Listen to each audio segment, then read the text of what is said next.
Meu nome é Adelaide Bennett. Aos 30 anos, nunca imaginei que minha mãe tentaria me destruir no tribunal. Passei a vida inteira buscando sua aprovação, apenas para vê-la testemunhar que eu era uma mãe instável que mal conseguia manter um emprego. O que ela não sabia era que eu havia sido juíza do Tribunal de Família por 6 anos. O presidente do tribunal sabia exatamente quem eu era, e o que aconteceu em seguida silenciou todo o tribunal. Se você estiver assistindo a este vídeo, conte-me de onde você está acompanhando nos comentários abaixo. Clique em curtir e inscreva-se para saber como minha mãe descobriu minha carreira da forma mais pública possível. Crescendo em Lexington, uma cidadezinha pitoresca nos arredores de Boston, sempre me senti como se estivesse me apresentando em um palco onde a única pessoa na plateia, minha mãe, Evelyn, nunca aplaudia. Nossa modesta casa colonial de 2 andares parecia perfeita à vista de fora, exatamente como minha mãe queria que tudo em sua vida fosse. Dentro daquelas paredes, no entanto, a história era diferente.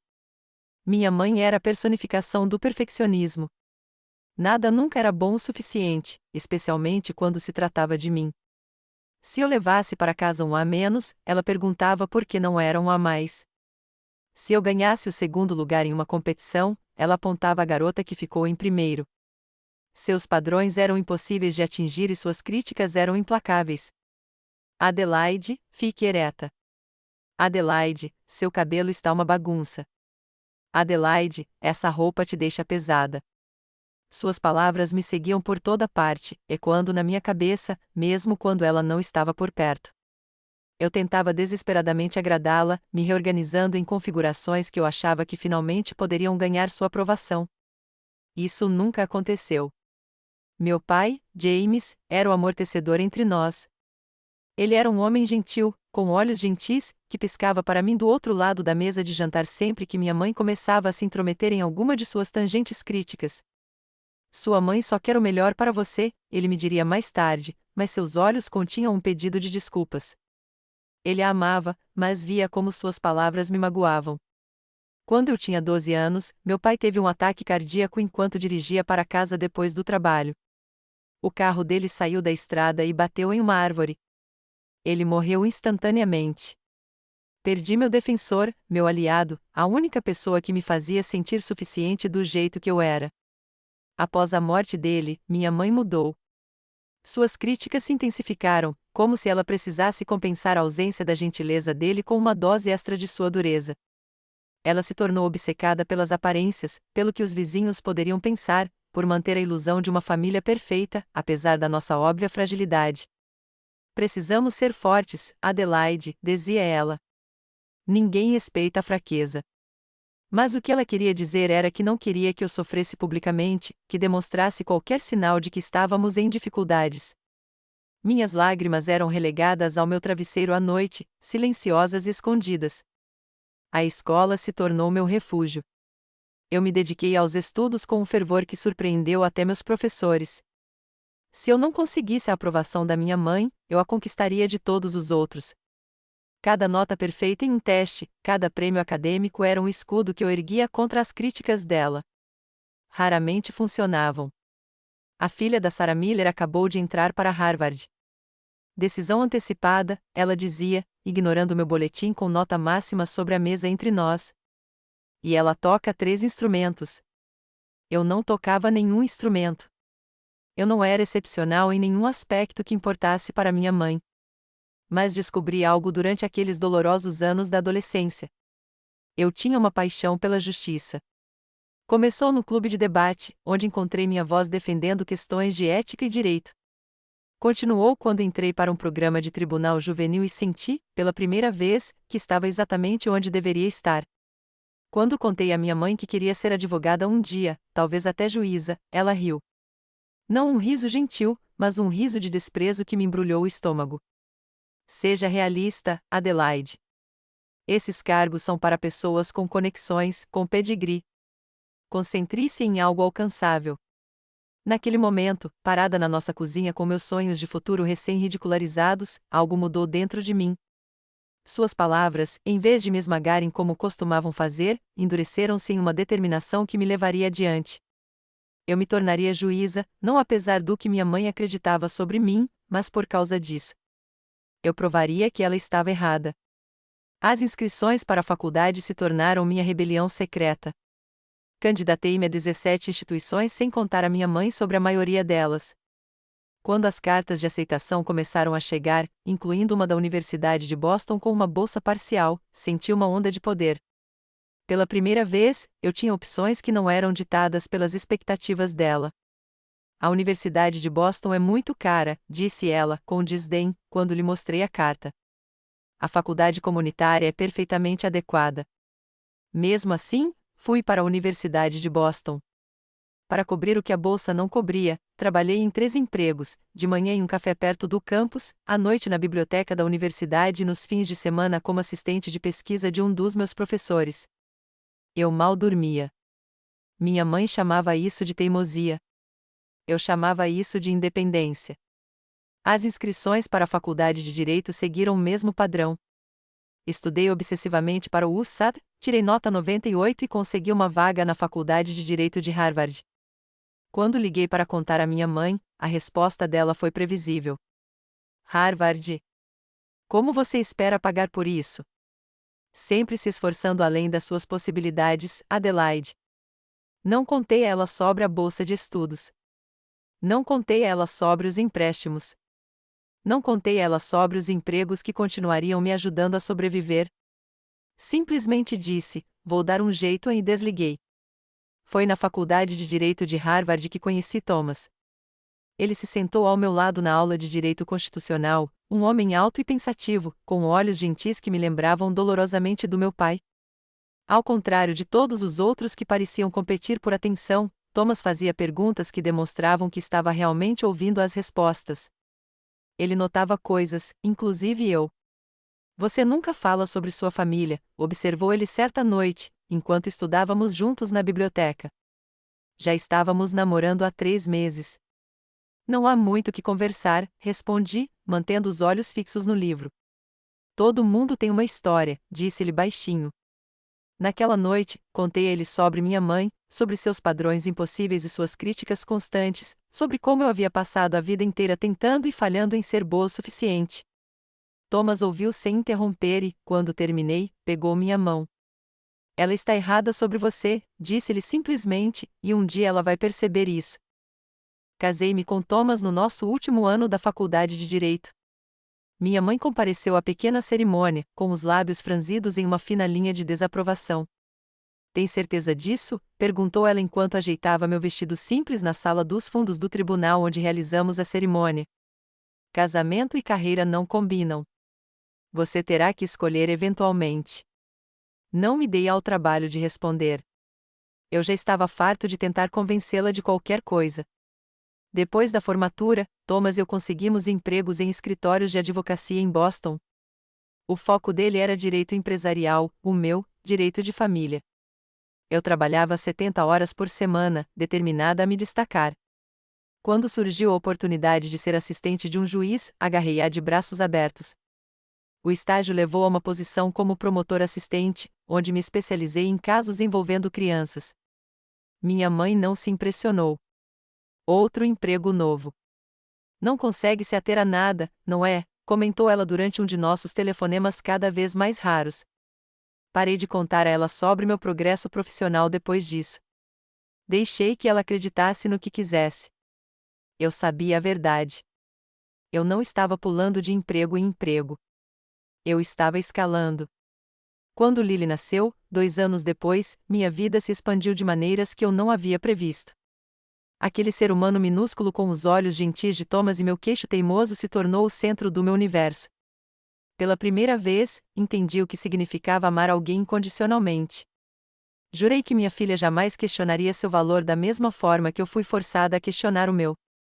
Conciliar a maternidade com a carreira foi desafiador. Houve noites em que eu embalava a Lily com um braço enquanto revisava os arquivos do caso com o outro. Houve manhãs em que eu chegava ao tribunal tendo dormido 3 horas, com manchas de fórmula infantil no meu blazer, que eu cobria com o meu hobby, mas eu conseguia dar certo. Thomas e eu éramos parceiros em todos os sentidos, trocando responsabilidades e apoiando as ambições um do outro. Quando recebi a ligação sobre a nomeação para o tribunal, eu estava trocando a fralda da Lily. Eu tinha 24 anos, um dos juízes mais jovens já nomeados em nosso distrito. O comitê ficou impressionado com meu trabalho como assistente de acusação, particularmente com minha condução de casos delicados envolvendo crianças em crise. O cargo era no Tribunal de Família, exatamente onde eu queria estar. Aceitei imediatamente. Naquela noite, Thomas trouxe champanhe para casa e comemoramos em nosso pequeno apartamento, com Lily tagarelando alegremente entre nós no sofá. Você vai contar para sua mãe? Perguntou Thomas gentilmente. Pensei nisso. Por um momento, imaginei o orgulho dela, a percepção de que estivera enganada sobre mim o tempo todo. Então a realidade se impôs. Não, eu disse finalmente. Ela daria um jeito de diminuir, de fazer parecer menos do que é. Então, minha mãe continuou a acreditar que eu era profissionalmente estável, pulando de emprego em emprego, incapaz de me comprometer com uma carreira. Enquanto isso, eu vestia um hobby preto todas as manhãs e tomava decisões que afetavam a vida de famílias em crise. A ironia não passou despercebida. Por 6 anos, servi como juíza enquanto minha mãe ignorava minha posição.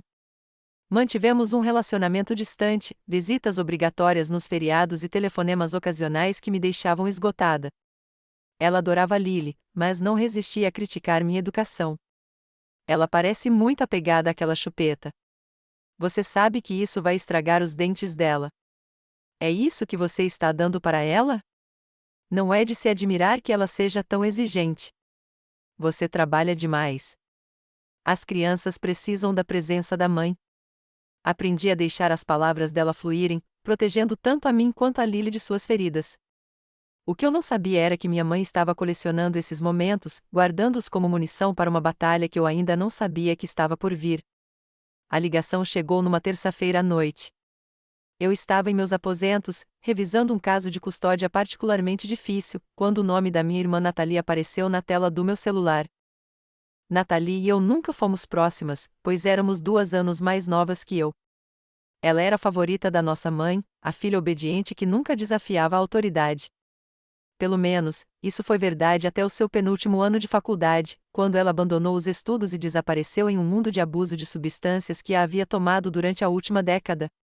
Adelaide, sua voz era fina, frágil. Preciso de ajuda.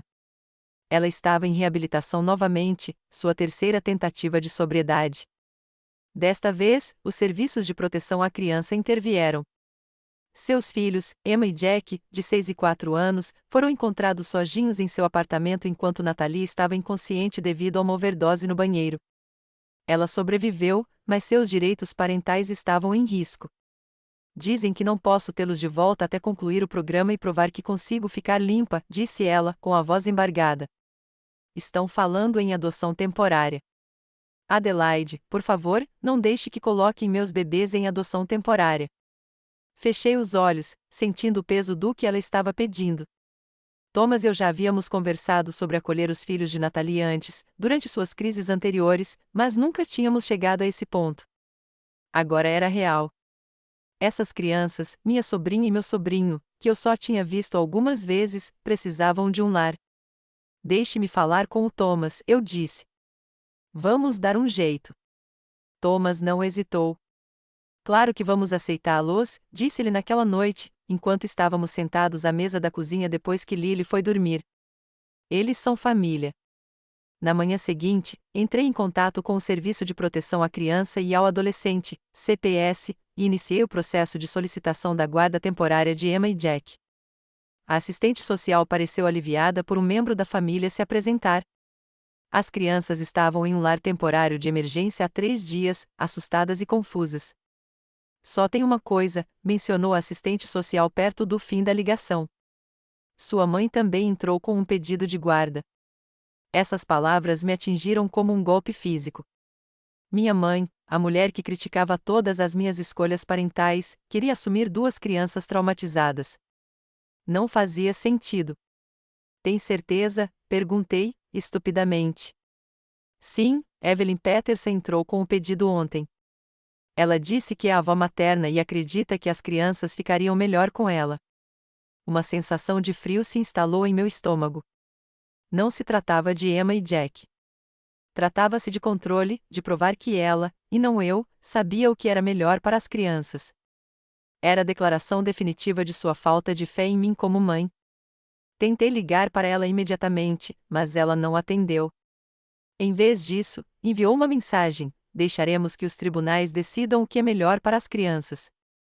Os tribunais, meu domínio, exceto que eu não poderia presidir um caso envolvendo minha própria família, e minha mãe sabia disso.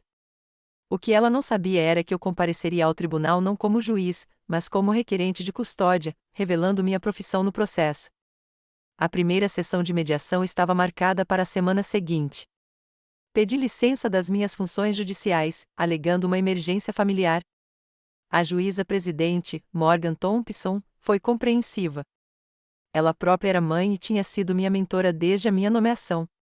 Leve o tempo que precisar, disse ela. A família vem em primeiro lugar. Cheguei à sala de mediação e encontrei minha mãe já sentada, com a postura rígida, o rosto marcado por aquela expressão familiar de desaprovação. Ela usava um taier azul marinho que parecia novo, o cabelo recém-pintado e penteado, cada detalhe calculado para projetar a imagem de uma avó capaz e responsável. Olá, mãe, eu disse, sentando-me à sua frente. Adelaide, ela assentiu levemente. Presumo que você entenda por que eu tive que fazer isso. Na verdade, não. Não entendo nada. Thomas e eu somos perfeitamente capazes de cuidar de Emma e Jack. Ela deu uma fungada curta e indiferente. Você sempre colocou sua carreira em primeiro lugar. Essas crianças precisam de estabilidade, atenção, orientação adequada. Elas precisam de alguém que esteja presente. A mediadora, uma mulher de rosto gentil chamada Patrícia, entrou antes que eu pudesse responder ao insulto. Ela explicou o processo e pediu que cada um de nós apresentasse seus argumentos para justificar a guarda das crianças. Falei da nossa casa, com seu quarto de hóspedes que poderia acomodar facilmente as duas crianças. Falei da Lily, que estava animada para conhecer os primos. Expliquei que eu e o Thomas tínhamos um horário de trabalho flexível que nos permitiria estar disponíveis para as crianças e, ao mesmo tempo, manter nossas carreiras. Então minha mãe falou, e eu senti o chão tremer sob meus pés. Minha filha, começou ela, com a voz transbordando de preocupação, nunca conseguiu manter a estabilidade na vida. Ela pula de emprego em emprego, nunca se acomoda, sempre buscando a próxima oportunidade. O marido dela trabalha muitas horas, e ela deixa a filha com uma babá na maioria dos dias. Essas crianças traumatizadas precisam de cuidados e atenção constantes, que estou preparada para oferecer. Estou aposentada, com uma casa confortável e economias. Posso me dedicar totalmente a elas. O mediador olhou para mim. Gostaria de responder à descrição que sua mãe fez do seu histórico profissional? Abri a boca, mas depois a fechei. Uma parte de mim queria gritar a verdade: sou juíza. Ocupo o mesmo cargo há 6 anos. Mas outra parte, a criança ferida ainda em busca de aprovação, não conseguia formar as palavras. Em vez disso, eu disse: meu emprego é estável. Posso fornecer documentação. Minha mãe deu um sorriso fraco. Veremos. A mediação terminou sem solução. Quando saímos, minha mãe tocou meu braço, parando-me no corredor. Estou fazendo isso pelo bem das crianças, disse ela. Você precisa entender que elas estariam melhor comigo. Não, mãe, respondi. O que vejo é que você nunca acreditou em mim, e esta é apenas mais uma maneira de provar isso. Seus olhos se estreitaram. Se você realmente se importasse com essas crianças, você se afastaria. Afastei meu braço. Se você realmente se importasse comigo, teria me apoiado pelo menos uma vez na vida. Afastei-me, com as mãos tremendo. Não se tratava mais apenas de Emma e Jack, embora eles continuassem sendo minha principal preocupação. Tratava-se de 3 décadas de críticas e dúvidas. Tratava-se de finalmente enfrentar a mulher que nunca me considerou bom o suficiente. O que eu não sabia na época era até onde ela iria para vencer. Ela está reunindo provas contra você, informou-me minha advogada, Sofia Winters, durante nossa sessão preparatória para a audiência de custódia. Sentamo-nos em seu escritório, um espaço ensolarado com vista para o horizonte de Boston que contrastava fortemente com a escuridão da nossa conversa. Provas? Que tipo de provas? Perguntei, embora uma parte de mim já soubesse a resposta. Sofia deslizou uma pasta sobre a mesa. Sua mãe apresentou um relato detalhado do que ela chama de suas deficiências parentais. Ela tem datas, incidentes, citações. Ela afirma que você negligenciou Lily e que seria igualmente negligente com Emma e Jack. Abri a pasta com as mãos trêmulas. Dentro dela, havia páginas de críticas meticulosamente documentadas, abrangendo desde o nascimento de Lily até nossa reunião familiar mais recente, 3 meses antes. Cada erro percebido, cada escolha parental com a qual minha mãe discordava, tudo cuidadosamente anotado com datas e circunstâncias. No dia 3 de abril, há 2 anos, Adelaide chegou 45 minutos atrasada para o jantar de Páscoa. Lily estava agitada e parecia muito cansada.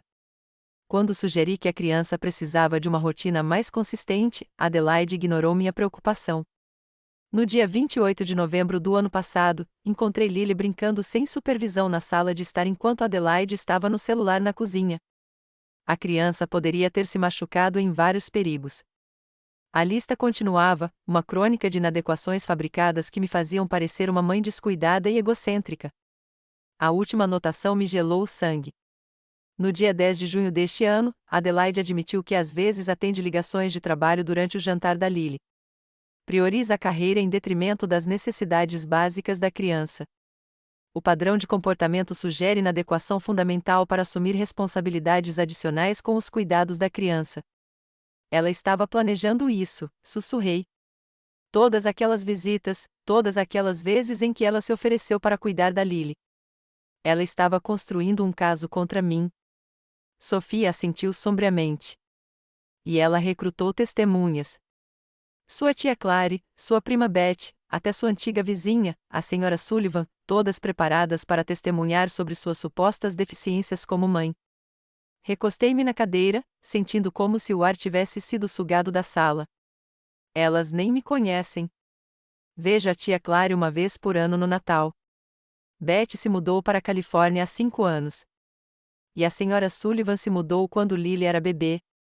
Parece que sua mãe pode ser muito persuasiva, disse Sofia. E as pessoas costumam estar dispostas a fazer declarações sobre coisas das quais têm pouco conhecimento direto, especialmente quando se trata de assuntos familiares. Meu telefone vibrou com uma mensagem de Thomas, que estava em casa com Lily. A assistente social acabou de sair depois da avaliação da casa. Correu tudo bem, eu acho.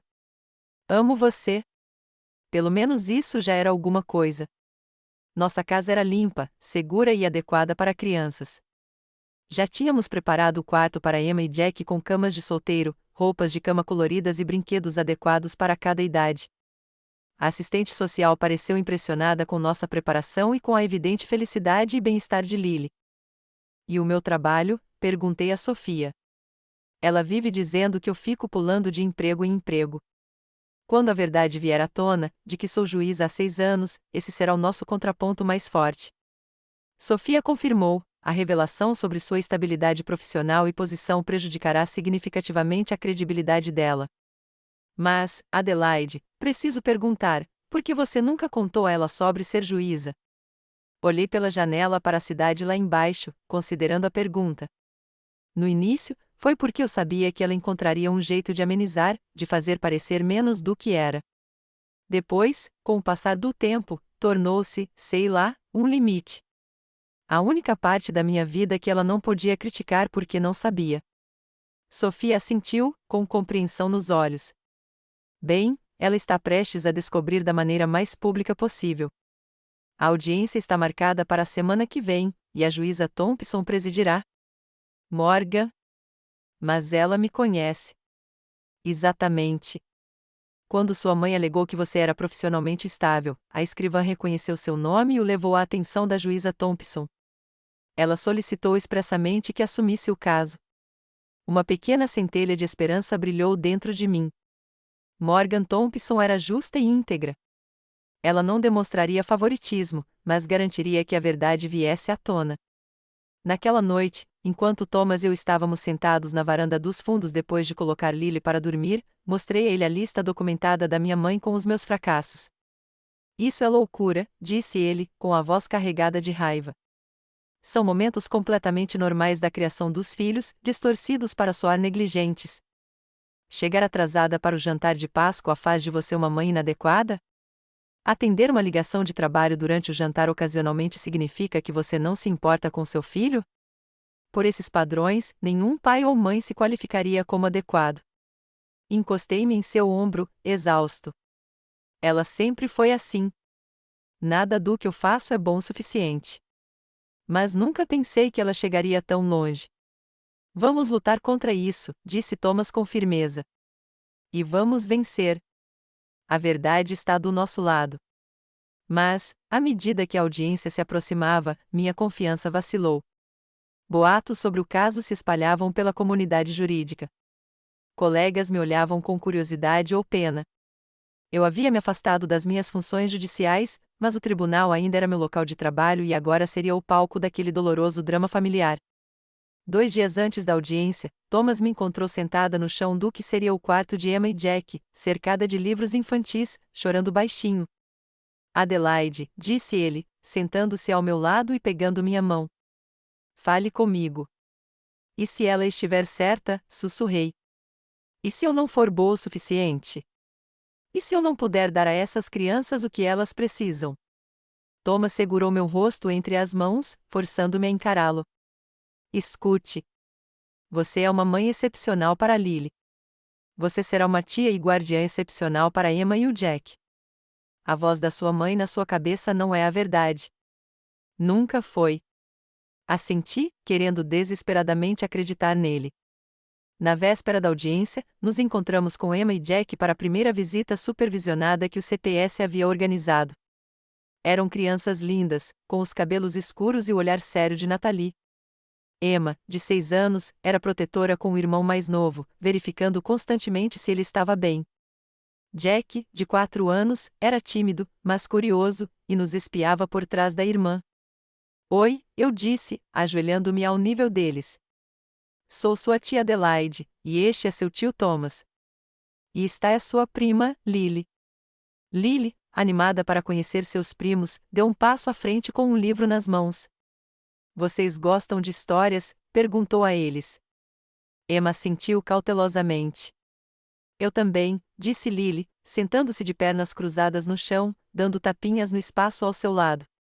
Lentamente, Emma e Jack se juntaram a ela, e quando Lily começou a ler o livro que havia memorizado, percebi o primeiro sinal de relaxamento em seus pequenos corpos.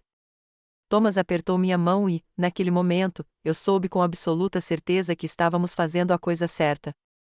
Essas crianças pertenciam a nós, como parte da nossa família, e eu lutaria com todas as minhas forças para que isso acontecesse. Naquela noite, não consegui dormir. Fiquei imaginando o tribunal, as acusações da minha mãe, a revelação pública da minha carreira. Amanhã, tudo mudaria.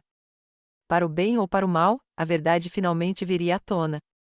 A manhã da audiência amanheceu clara e radiante, um lindo dia de junho que contrastava com a tempestade que se formava dentro do tribunal.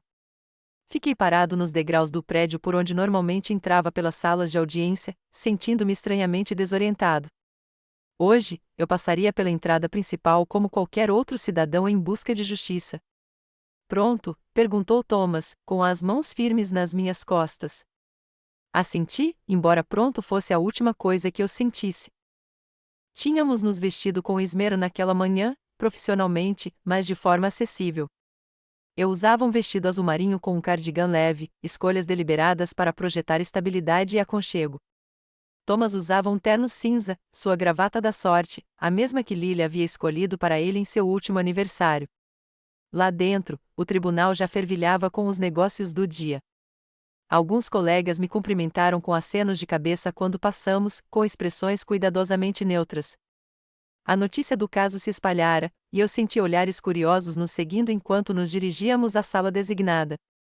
Minha mãe já estava lá, sentada ao lado de seu advogado, um homem de feições marcantes chamado Richard Arlo, conhecido por suas táticas agressivas no tribunal de família. Ela usava um terno cinza conservador com um colar de pérolas, o cabelo impecavelmente penteado, a própria imagem de uma avó digna. Quando me viu, endireitou os ombros, mas não me olhou de outra forma. A assistente social de Emma e Jack, senhorita Patel, estava sentada na primeira fila, com uma pasta grossa no colo. Ela havia visitado nossa casa e a da minha mãe durante o processo de avaliação. Seu relatório teria um peso significativo na decisão do juiz. precisamente às 9 horas, o oficial de justiça abriu o tribunal e a juíza Morgan Thompson entrou. Alta e imponente em sua túnica preta, com fios prateados em seus cabelos escuros, ela impunha respeito apenas por sua presença. Ela acenou para o tribunal e sentou-se. Estamos aqui para tratar da questão da tutela dos menores Emma e Jack Collins, começou, com a voz clara e autoritária. Sei que tanto a tia materna, Adelaide Bennett, quanto a avó materna, Evelyn Peterson, estão buscando a guarda. As questões preliminares prosseguiram com as declarações formais de ambos os advogados. Sophia apresentou nosso caso primeiro, destacando nossa moradia estável, segurança financeira e compromisso em manter os irmãos juntos em um ambiente familiar amoroso com seu primo. Ela mencionou meu emprego estável sem especificar meu papel como juíza, pois havíamos concordado em deixar essa revelação vir naturalmente. Então, Richard Arlo se levantou em defesa do caso da minha mãe. Sua declaração inicial pintou um retrato da minha mãe como avó altruísta disposta a dedicar seus anos de aposentadoria à criação dos netos, em contraste comigo, a sobrinha supostamente obcecada pela carreira, em quem não se podia confiar. Meritíssimo, concluiu, apresentaremos provas de que o ambiente familiar e o histórico profissional da senhorita Bennett a tornam fundamentalmente inadequada como guardiã dessas crianças vulneráveis. Senti Thomas ficar tenso ao meu lado com essas palavras. Apertei sua mão silenciosamente, pedindo-lhe que mantivesse a calma. Já havíamos previsto essa abordagem. As primeiras testemunhas foram referências de caráter para ambos os lados. Os pais de Thomas testemunharam sobre nossas habilidades parentais e nossa estabilidade no lar. Meu colega do tribunal, o juiz David Shane, evitou cuidadosamente mencionar meu papel judicial, mas atestou meu caráter e integridade. Depois vieram as testemunhas da minha mãe. Tia Clary depois, evitando nervosamente o meu olhar, enquanto confirmava que tinha preocupações sobre a minha educação parental, com base em reuniões familiares em que eu parecia distraído com Lily. No interrogatório, Sophia constatou que tia Clary só me vira com Lily 4 vezes em 8 anos, número insuficiente para formar uma opinião abrangente sobre a minha educação parental. Minha prima Beth testemunhou por videoconferência da Califórnia, repetindo quase literalmente frases que eu reconheci da lista documentada de fracassos da minha mãe. Quando Sophia perguntou quando tinha me visto pessoalmente pela última vez, ela admitiu que tinha sido há 5 anos, em uma reunião de família, quando Lily tinha 3 anos. No meio da manhã, chegou a vez da minha mãe depor. Ela se acomodou no banco das testemunhas com a serenidade de alguém que acreditava totalmente em sua própria justiça. Richard Arlo a conduziu por meio de perguntas preparadas sobre seu relacionamento com Emma e Jack, sua casa, sua estabilidade financeira e sua disponibilidade para cuidar das crianças. Então veio o ataque que eu temia. Senhora Peterson, a senhora tem alguma preocupação com a capacidade da sua filha de proporcionar um lar estável para essas crianças? Perguntou Arlo. Minha mãe suspirou, uma demonstração de relutância que me fez cerrar os dentes. Não quero falar mal da minha filha, começou ela, a própria definição de falar mal, mas Adelaide sempre teve dificuldades com comprometimento e persistência. Como mãe, eu a vi pular de interesse em interesse, de emprego em emprego, sem nunca se acomodar. Mesmo com Lily, ela parece mais preocupada com a carreira do que com as necessidades da filha. Você poderia explicar melhor o histórico profissional dela? Arlo sugeriu. Era isso, o momento da prestação de contas. Minha mãe se inclinou ligeiramente para a frente, a voz assumindo um tom de preocupação triste. Adelaide nunca teve um emprego por mais de 1 ou 2 anos. Logo depois da faculdade de Direito, ela trabalhou em um escritório, depois saiu para trabalhar como assistente de um juiz, depois se tornou uma espécie de promotor assistente e depois algo mais. Ela muda constantemente de cargo, sempre alegando que é um avanço, mas nunca encontra satisfação. Ela mal consegue se manter em um emprego. Um murmúrio percorreu o tribunal. Fiquei imóvel, sentindo-me estranhamente calma agora que a acusação finalmente fora explicitada. A mão de Thomas apertou a minha. E você acredita que essa instabilidade no emprego afeta a criação dos filhos dela? Continuou Arlo. Claro que afeta. Crianças precisam de consistência, estabilidade. A inquietação de Adelaide e suas constantes mudanças de carreira criam um ambiente imprevisível. Emma e Jack já vivenciaram muita instabilidade com os problemas da minha filha mais nova. Eles precisam de uma rocha, não de outra pessoa cujas prioridades estão em outro lugar. Senti uma lágrima escorrer pelo meu rosto e a enxuguei rapidamente. Não eram apenas palavras cruéis. Eram um mal-entendido fundamental sobre quem eu era, quem eu sempre fui. Minha mãe realmente acreditava que eu era incapaz, indigna de confiança, inadequada. Quando Richard Arlo terminou seu interrogatório, Sofia se levantou para o interrogatório. Ela se aproximou do banco das testemunhas com passos medidos. Senhora Peterson, começou Sofia, quando foi a última vez que sua filha lhe contou sobre uma mudança de emprego? Minha mãe franziu a testa ligeiramente. Ela nem sempre me conta diretamente, mas sei que ela mudou de profissão com frequência. Então, o senhor não sabe exatamente a situação profissional ou o cargo atual dela? Sei que ela trabalha como advogada, disse minha mãe, com desdém. Os detalhes mudam com tanta frequência que é difícil acompanhar. Sofia assentiu, pensativa. Meritíssimo, gostaria de apresentar provas sobre o histórico profissional da senhorita Bennet. O juiz-presidente Thompson assentiu. Prossiga. Sofia entregou um documento ao escrivão do tribunal, que passou cópias ao juiz, ao advogado da minha mãe e à minha mãe. Este é um registro verificado do histórico profissional de Adelaide Bennet desde que se formou na Faculdade de Direito de Harvard, há 8 anos. Minha mãe olhou para o papel, com a expressão inalterada. Senhora Peterson, a senhora poderia ler a última entrada nesse registro de emprego? Pediu Sofia. Minha mãe olhou de soslaio para o documento. Diz juíza do Tribunal de Família, 6º Distrito de Massachusetts. Duração: 6 anos até o presente. Ela olhou para cima, com a confusão transparecendo em seu rosto. O tribunal ficou em completo silêncio. Todos os olhares se voltaram para mim e para minha mãe. A juíza presidente Thompson pigarreou. Para que conste, disse ela, com a voz ressoando no silêncio da sala, posso confirmar que Adelaide Bennet atuou como juíza neste mesmo tribunal nos últimos 6 anos. Ela é uma das juízas mais jovens já nomeadas em nosso distrito e tem um histórico exemplar na magistratura, principalmente em casos envolvendo o bem-estar de crianças. O rosto da minha mãe empalideceu. Sua mão, ainda segurando o registro de emprego, tremia visivelmente. Ela é juíza há 6 anos, repetiu o presidente do Supremo Tribunal, as palavras pairando no ar como um veredito. Richard Arlo se inclinou para sussurrar algo para minha mãe, que balançou a cabeça levemente, ainda me encarando com uma expressão de descrença. Senhora Peterson, continuou Sofia gentilmente, dadas essas informações, a senhora gostaria de revisar sua declaração sobre a estabilidade profissional da sua filha? Minha mãe engoliu em seco. Eu não sabia dessa vaga.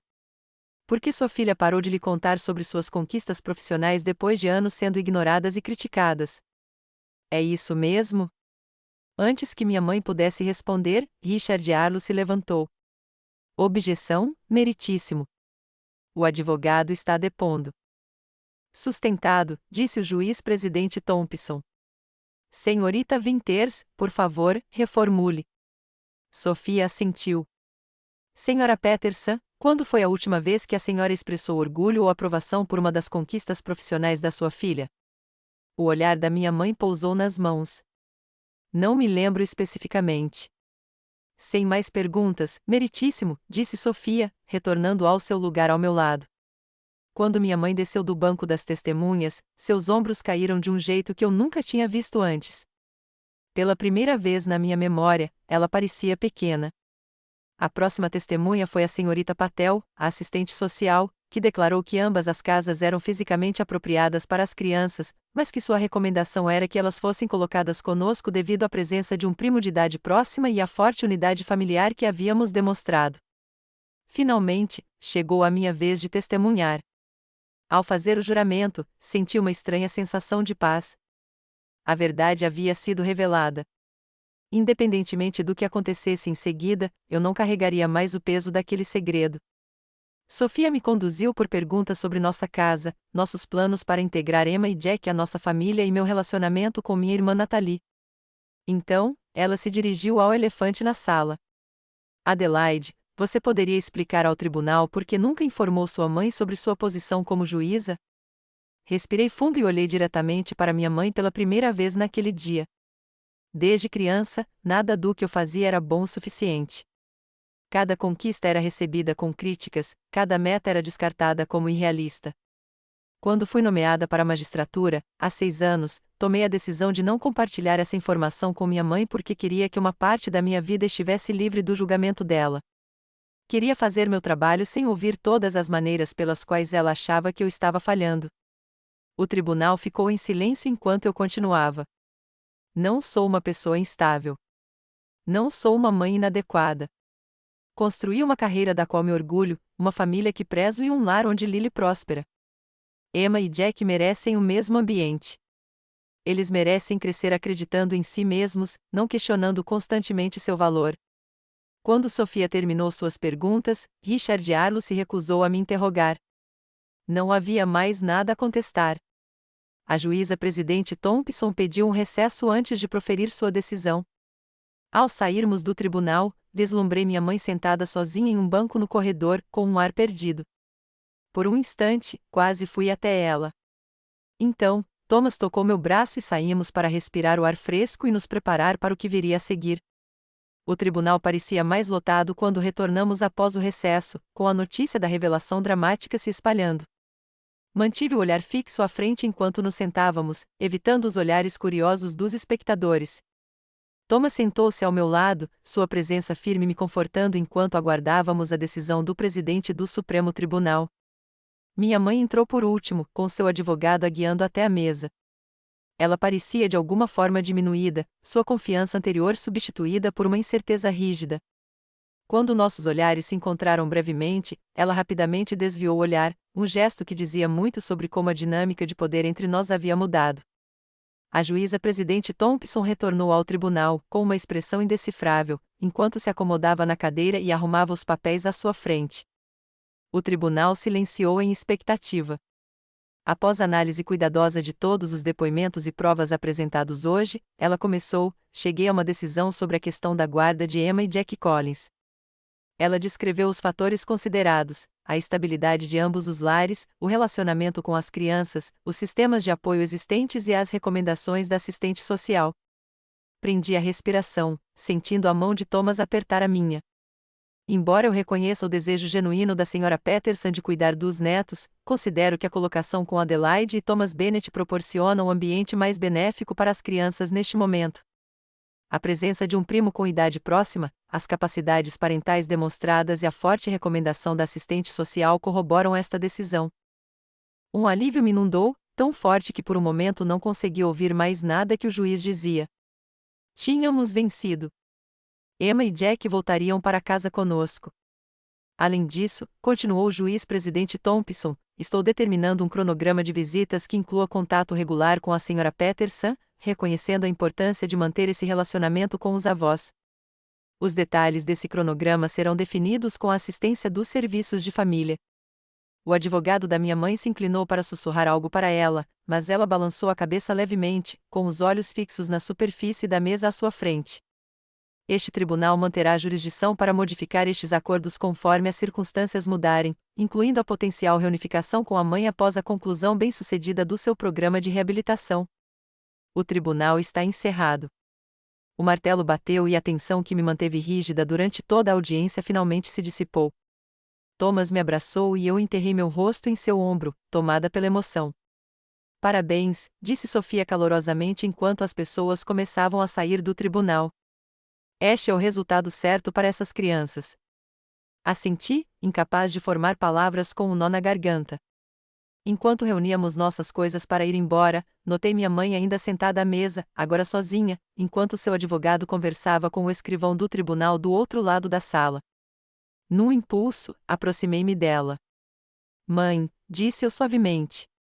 Ela olhou para cima. Sua expressão era uma mistura complexa de emoções que eu não conseguia decifrar completamente: mágoa, certamente, raiva, talvez, mas também algo que poderia ser vergonha. 6 anos, disse ela, com a voz quase inaudível. A senhora é juiz há 6 anos, e eu não sabia. Você nunca perguntou, respondi simplesmente. Você presumiu que eu estava fracassando. Ela estremeceu levemente com as minhas palavras. Eu estava tentando te proteger da decepção. O mundo é cruel, Adelaide. Eu queria que você estivesse preparada. Garantindo que eu nunca me sentisse boa o suficiente? Isso não era proteção. Era controle. Seus lábios se comprimiram em uma linha fina. Você sempre foi tão teimosa, tão convencida de que sabia mais do que eu. E eu provei que sabia, eu disse, sem maldade. Mãe, eu construí uma vida da qual você não sabe nada porque nunca se preocupou em me ver de verdade, em me ouvir. Você criou uma versão de mim na sua cabeça que não existe. Ela desviou o olhar, pegou a bolsa e se levantou abruptamente. O juiz disse que eu tenho direito a visitas com as crianças. Sim, e vamos honrar isso. Mas haverá limites, mãe. Não permitirei que Emma e Jack cresçam se sentindo como eu, constantemente criticados e diminuídos. Eu nunca, ela começou, mas parou. Talvez pela primeira vez em nosso relacionamento, ela pareceu sem palavras. Podemos conversar sobre os preparativos na semana que vem, eu disse. Por enquanto, Thomas e eu precisamos nos preparar para trazer Emma e Jack para casa. Virei-me para ir embora, mas sua voz me interrompeu. Adelaide. Ela hesitou. Parabéns por se tornar jurada. É uma grande conquista. As palavras eram duras, estranhas, como se ela estivesse falando uma língua estrangeira, mas eram o mais próximo de aprovação que ela me dera em décadas. Assenti uma vez em reconhecimento e depois me afastei para me juntar a Thomas e Sofia perto da porta. Do lado de fora do tribunal, a brilhante luz do sol da tarde parecia simbólica, iluminando um novo capítulo em nossas vidas. Thomas ligou para a assistente social para providenciar a mudança de Emma e Jack no dia seguinte. Fiquei parada nos degraus, respirando fundo, sentindo-me vitoriosa e estranhamente triste. Você está bem? Perguntou Thomas, passando o braço em volta da minha cintura. Sim, eu disse. É que, eu nunca quis que chegasse a esse ponto, um confronto público, nossos problemas familiares expostos no tribunal. Eu sei, mas talvez precisasse acontecer. Sua mãe vive em uma ficção que ela mesma criou há anos. Agora ela tem que encarar a realidade. Voltamos para casa para nos preparar para a chegada das crianças, parando para comprar uma faixa de boas-vindas que Lily insistiu em fazer ela mesma. Enquanto eu a ajudava com as cartas, guiando cuidadosamente suas mãozinhas, fiz um voto silencioso de que essas crianças sempre saberiam que eram suficientes, exatamente como eram. Naquela noite, quando terminamos de jantar, a campainha tocou. Thomas foi atender enquanto eu ajudava Lily com a sobremesa. Um momento depois, ele voltou para a cozinha com uma visita inesperada. Minha mãe estava parada, sem jeito, na nossa sala de jantar, parecendo deslocada e desconfortável. Lily, sempre simpática, acenou alegremente. Oi, vovó. Olá, Lily, disse minha mãe, com a voz mais suave do que o normal. Então, para mim, perguntou, posso falar com você em particular? Thomas acenou com a cabeça. Vou preparar a Lily para o banho. Não tenha pressa. Levei minha mãe até a sala de estar, gesticulando para que ela se sentasse no sofá enquanto eu me sentava na cadeira em frente. Por um longo momento, nenhuma de nós falou. Sua casa é adorável, disse ela finalmente, olhando ao redor para o espaço confortável e habitável, com brinquedos cuidadosamente guardados em caixas coloridas e fotos de família em todas as superfícies. Obrigada, respondi, esperando o que a trouxera ali. Ela alisou a saia sobre os joelhos, um gesto nervoso que eu raramente a vira. Estive pensando no que aconteceu hoje, no que você disse. Permaneci em silêncio, dando-lhe espaço para continuar. Talvez eu tenha sido muito crítica ao longo dos anos. Pensei que estava te preparando para um mundo que te julgaria com severidade. Eu não queria que você se decepcionasse quando as coisas não dessem certo como você esperava. Mas as coisas deram certo, mãe. Eu me tornei exatamente o que eu disse que queria ser, e você perdeu porque tinha certeza de que eu fracassaria. Ela se encolheu levemente. Sim, agora entendo. Fez uma pausa, visivelmente sem saber o que dizer em seguida. Adelaide, não sei como ser diferente do que sou, mas gostaria de tentar, pelo bem da Emma e do Jack, e pelo da Lily, e talvez pelo nosso também. Não foi exatamente um pedido de desculpas, mas vindo da minha mãe, foi extraordinário, pelo menos um reconhecimento de que algo precisava mudar. Vai levar tempo, eu disse cuidadosamente. A confiança se constrói lentamente, especialmente depois de ser quebrada repetidamente. Ela assentiu, com um olhar abatido. Eu entendo. Podemos começar com a agenda de visitas da Emma e do Jack, ofereci. Talvez você pudesse vir para os jantares de domingo, passar um tempo conhecendo-os primeiro em nossa casa, onde eles se sentem seguros. Eu adoraria, disse ela. E por um breve momento, vislumbrei em seus olhos algo que eu buscava a vida toda: respeito. Ao se levantar para sair, ela parou perto da lareira, onde havia uma foto minha em minhas vestes de juíza, com Thomas e Lily ao meu lado na cerimônia de investidura. Você parece muito distinto, disse ela calmamente. Seu pai teria ficado orgulhoso. Ela saiu antes que eu pudesse responder, e a menção ao meu pai trouxe uma nova dor ao meu coração. Fiquei parado na porta, observando-a caminhar até o carro, aquela mulher complexa que moldara tanto de mim, para o bem e para o mal. Thomas me encontrou lá alguns minutos depois, ainda olhando para a rua agora vazia. O que ela queria? Perguntou ele gentilmente. Uma segunda chance, eu acho. Ele me abraçou por trás, apoiando o queixo no meu ombro. Você vai dar a ela? Pensei na pergunta com cuidado. Não incondicionalmente, mas sim, uma chance, pelo bem das crianças, e talvez pelo dela também. Ela não é mais jovem, Thomas. Não quero olhar para trás um dia e me arrepender de não ter tentado. Ele assentiu com a cabeça contra meu ombro. Você sempre foi a pessoa mais forte que conheço, Adelaide Bennet, e a mais compassiva.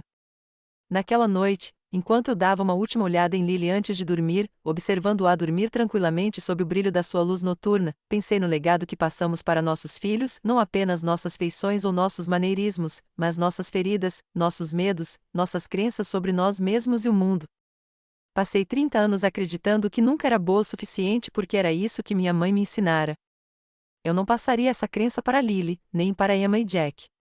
O dia seguinte traria novos desafios: integrar duas crianças traumatizadas em nossa casa, estabelecer limites com minha mãe, equilibrar meu retorno ao tribunal com minhas responsabilidades familiares ampliadas.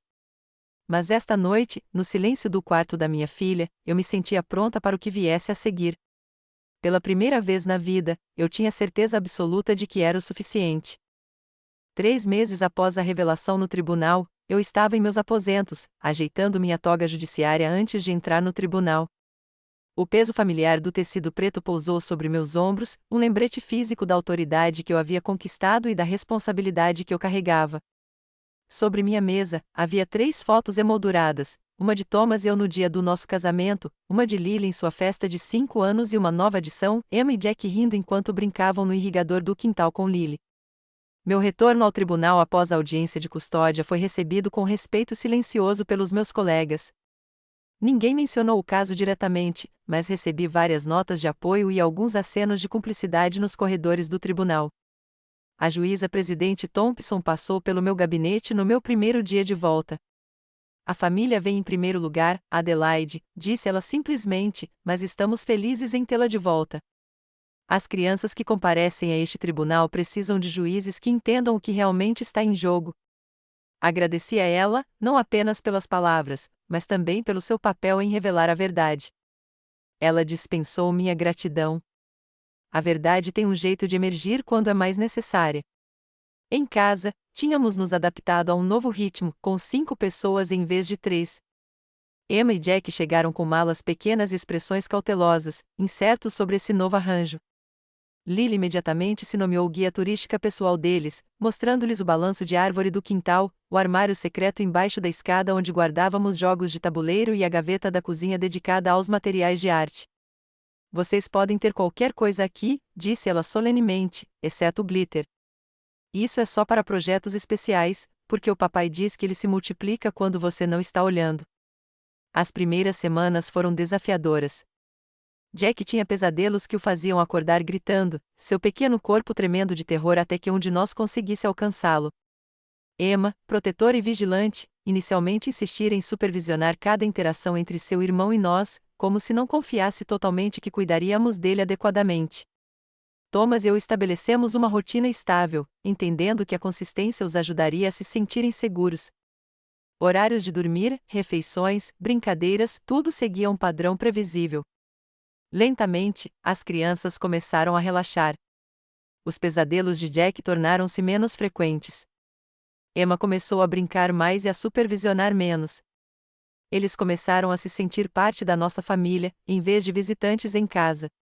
Nathalie ligava semanalmente da reabilitação, com a voz cada vez mais forte. Ela falava com os filhos com uma mistura de amor e arrependimento que me partia o coração.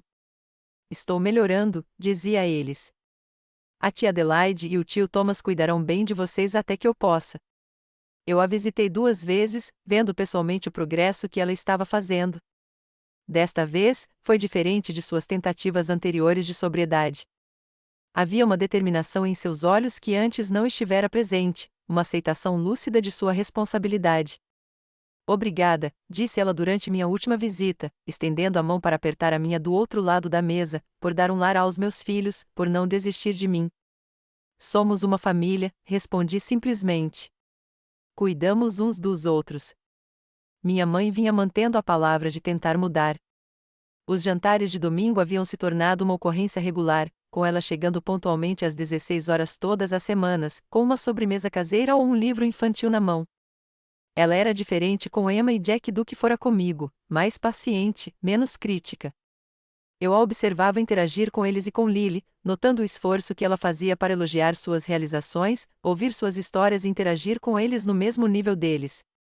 Comigo, ela ainda estava aprendendo.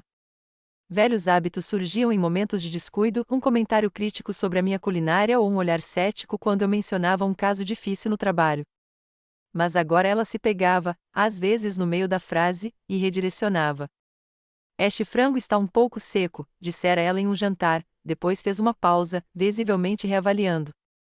Mas o sabor é maravilhoso. Você compartilharia a receita? Era um progresso, desajeitado e imperfeito, mas sincero.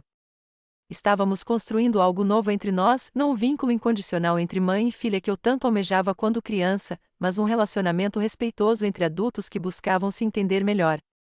A conversa mais significativa surgiu inesperadamente numa noite comum de terça-feira, quando ela passou para deixar um casaco que Emma havia deixado em casa. As crianças já estavam na cama e Thomas trabalhava até tarde. Acabamos sentados na varanda dos fundos, observando os vagalumes subindo do gramado enquanto o crepúsculo se aproximava. Encontrei os diários do seu pai, disse ela abruptamente. Quando estava limpando o sótão semana passada. Nunca soube que ele os guardava. Virei-me para olhá-la, surpresa. Papai guardava diários. Ela assentiu. Parece que faz anos. Eu os leio. Ela hesitou, mas continuou. Ele escrevia sobre você com frequência, sobre como se orgulhava da sua determinação, do seu senso de justiça. Ele acreditava que você faria coisas extraordinárias. A menção ao meu pai, desaparecido havia tanto tempo, trouxe uma dor familiar. Ele nunca me disse isso. Não, ela concordou suavemente. Ele me disse isso várias vezes. Jamie sempre dizia que eu era dura demais com você, que eu faria você duvidar de si mesma. Ela olhou para as próprias mãos. Eu não dei ouvidos. Achei que ele era mole demais, que te deixaria despreparada para as decepções da vida. Ele te equilibrou, eu disse, percebendo a verdade enquanto falava. Até que ele se foi, e então só restou a sua voz. Ela ficou em silêncio por um longo momento. Sinto muito, Adelaide, por não te ver com clareza, por não confiar em você para encontrar o seu próprio caminho. As palavras saíram hesitantes, como se cada uma exigisse um grande esforço. Eu tinha tanto medo de que você se machucasse com o fracasso que nunca te dei espaço para ter sucesso. Era o pedido de desculpas que eu havia esperado décadas para ouvir. Senti lágrimas brotarem nos meus olhos, mas não tentei escondê-las. Obrigada por dizer isso. Ficamos em silêncio enquanto a escuridão caía completamente, o espaço entre nós preenchido por palavras não ditas e histórias compartilhadas. Não foi uma reconciliação perfeita, nem um apagamento de feridas do passado, mas foi um começo. Nos meses que se seguiram, me vi refletindo com frequência sobre a natureza do julgamento, tanto no tribunal quanto na minha vida pessoal, quão rápidos somos em avaliar os outros com base em informações incompletas, em atribuir motivações e capacidades com base em nossos próprios medos e experiências, em vez de enxergar o que realmente está diante de nós. Como juíza, sempre me orgulhei da minha objetividade, da minha capacidade de enxergar além das aparências superficiais a verdade subjacente.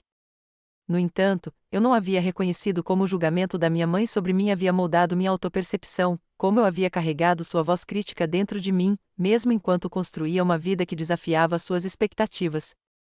Certa noite, enquanto eu ajudava Emma com a lição de casa enquanto Jack e Lily construíam um forte elaborado na sala de estar, Thomas veio até a porta e nos observou com um sorriso.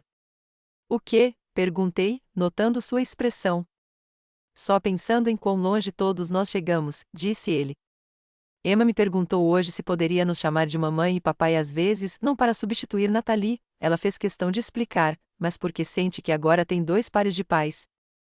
Olhei para Emma, debruçada cuidadosamente sobre seus problemas de matemática, com o cabelo escuro caindo para frente, escondendo o rosto.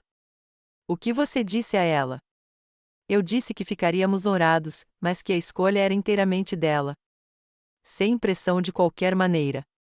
Naquela noite, enquanto nos preparávamos para dormir, compartilhei com Thomas a percepção que vinha se formando em mim ao longo dos últimos meses. Passei grande parte da minha vida buscando a aprovação da minha mãe, deixando que o julgamento dela definisse o meu valor. Não quero que Emma e Jack, ou Lily, jamais sintam que seu valor depende de atender às expectativas de outra pessoa. Eles não vão, garantiu-me Thomas, porque você sabe que não é assim. Você quebra o ciclo todos os dias com a forma como os ama, com a forma como os vê como realmente são. No fim de semana seguinte, levei as crianças para visitar Natalie no centro de reabilitação. Ela estava sóbria havia 8 meses, trabalhando meio período no escritório do centro e fazendo planos para o futuro. As crianças correram até ela, e a reserva inicial foi substituída por uma alegria genuína ao ver a mãe saudável e presente.